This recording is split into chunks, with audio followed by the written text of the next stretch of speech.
Assalamualaikum warahmatullahi wabarakatuh. Perkenalkan, nama saya Aisyah Sapira Rahman dengan NIM 130-2021-0004. Di video kali ini saya akan menjelaskan tugas satu yang telah diberikan oleh Bu Putri, yaitu pengukuran perangkat lunak menggunakan metode direct dan indirect. Tadi kasus saya itu sistem informasi perpustakaan menggunakan metode extreme programming.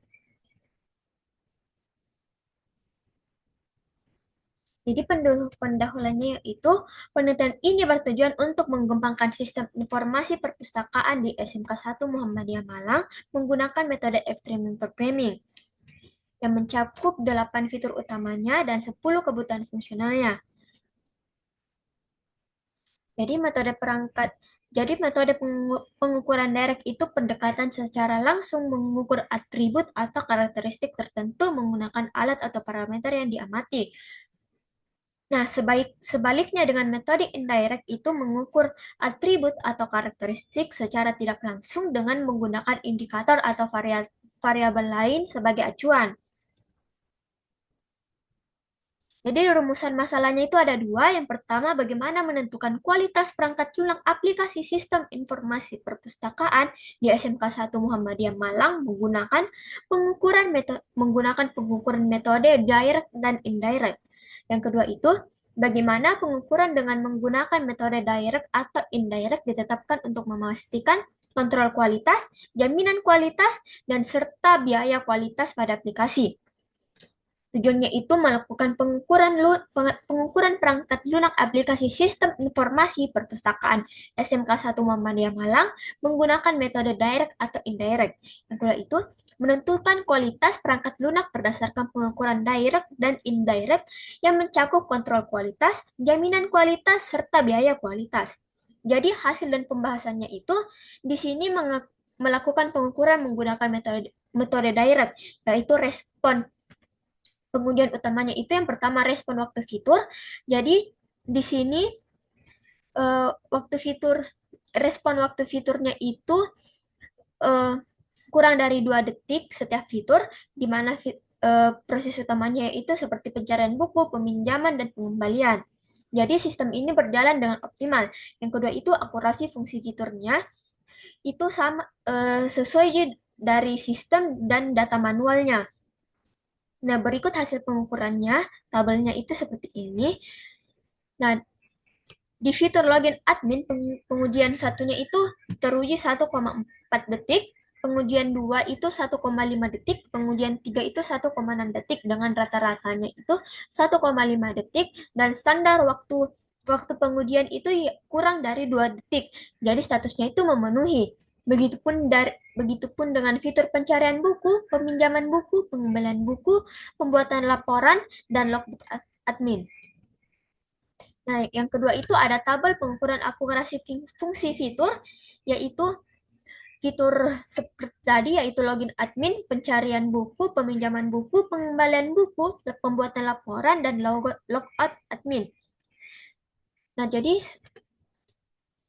di pengukuran akurasinya itu 100% memenuhi. Selanjutnya itu pengukuran menggunakan metode indirect. Ya, yang pertama itu penyebaran pengumpulan kuesioner. Di sini menggunakan kuesioner dengan skala Likert yang di 1 sampai 5, di mana 1 itu sangat tidak setuju, yang kedua tidak setuju, yang ketiga netral, yang keempat setuju, yang kelima sangat setuju. Jadi jumlah respondernya itu ada 10, yaitu petugas perpustakaan. Nah, pertanyaan kuesionernya itu ada 3. Ada tiga kategori. Yang pertama efisiensi, yang kedua efektivitas, yang ketiga kepuasan. Nah, di pertanyaan efisiensi itu ada 2, yaitu seberapa mudah fitur membantu menyelesaikan tugas. Memiliki skor rata-rata yaitu 4,8. Jadi keterangannya itu sangat baik. Nah, soal selanjutnya di efisiensi itu, apakah waktu yang diperlukan untuk menyelesaikan tugas sesuai harapan memiliki rata-rata skor yaitu 4,7. Nah, kategori kedua yaitu efektivitas, memiliki 2 pertanyaan juga.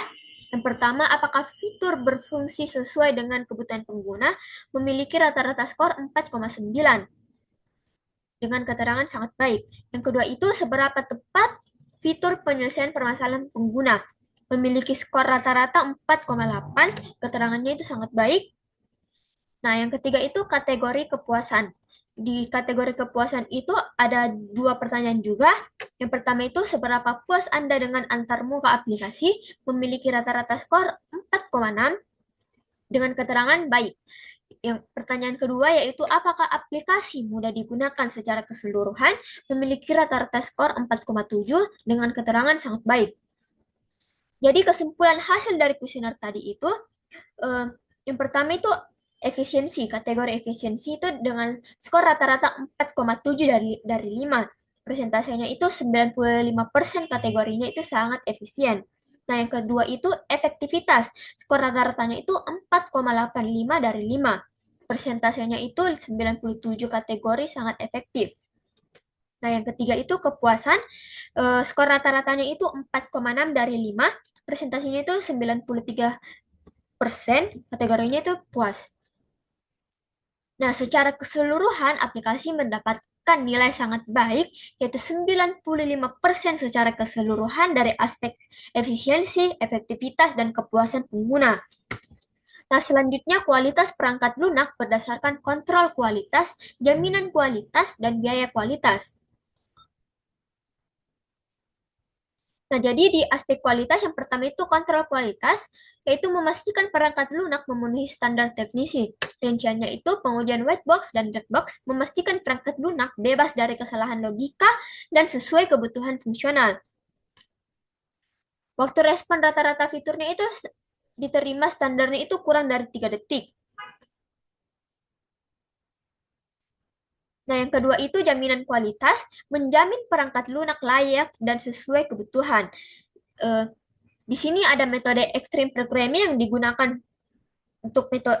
digunakan untuk fleksibilitas dan iterasi pengembangan dan validasi kebutuhan melalui wawancara, memastikan fitur sesuai dengan ekspektasi pengguna. Nah, di sini juga ada aspek kualitas yaitu biaya kualitas, yaitu analisis biaya pencegahan, deteksi, dan kegagalan. Nah, rinciannya itu biaya pencegahan dialokasikan pada pengguna UML dan pelatihan pengembangan untuk mencegah kesalahan sejak awal.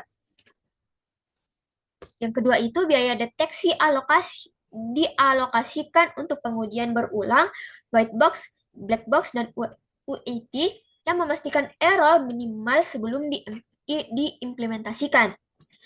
Jadi di sini tuh tidak ditemukan biaya kegagalan internal maupun eksternal yang signifikan karena semua error berhasil diatasi selama pengujian. Jadi kesimpulannya yaitu perangkat lunak sistem informasi perpustakaan di SMK 1 Muhammadiyah Malang mencapai standar kualitas yang tinggi dengan tingkat akurasi, efisiensi, efektivitas yang optimal. Nah, aplikasi ini terbukti memiliki performa berkualitas unggul berdasarkan pertama, aspek kontrolnya, yaitu kualitasnya menunjukkan perangkat lunak memenuhi standar teknis. Yang kedua itu aspek jaminan kualitasnya, memastikan perangkat lunak sesuai dengan kebutuhan pengguna. Yang ketiga itu aspek biaya kualitas teralokasi dengan baik untuk mencegah dan mendeteksi kesalahan tanpa biaya dari kegagalan. Nah, sekian presentasi dari saya. Kurang dan lebihnya mohon dimaafkan. Wabillahi taufiq wal hidayah. Wassalamualaikum warahmatullahi wabarakatuh.